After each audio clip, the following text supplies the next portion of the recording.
We're here with Wilson Robinson here on TSUTigers.com. Well, thanks for joining us here. Are you excited about this upcoming year? Really excited, man. Just being here makes you want to play football right now. I wish we had a game tomorrow.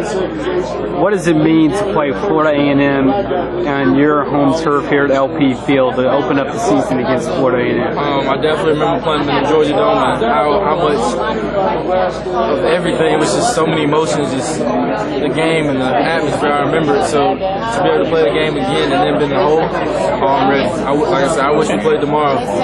Me and my teammates, we ready. All my guys, they working out right now, and I'm just ready to get back and tell them, like, we got a month. You know what I'm saying? A month to get ready to play, and we'll be ready. How do you guys try to avoid, after losing Rico Council and Joe Wiley, how do you guys step up? What do you got to do to step up to continue the production from those guys? The biggest thing I would say is definitely just watch the film.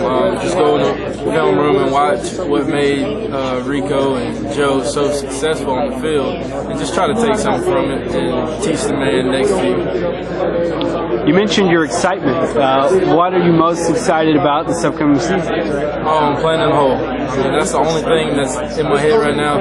I mean, of course, you got games elsewhere, whatever, but the fans and the students I'm expecting a spike in the student section and people that come out to the game, so I'm excited to play in front of the home crowd. All right, well, thanks for joining us. Good luck this season. Yes, sir, thank you.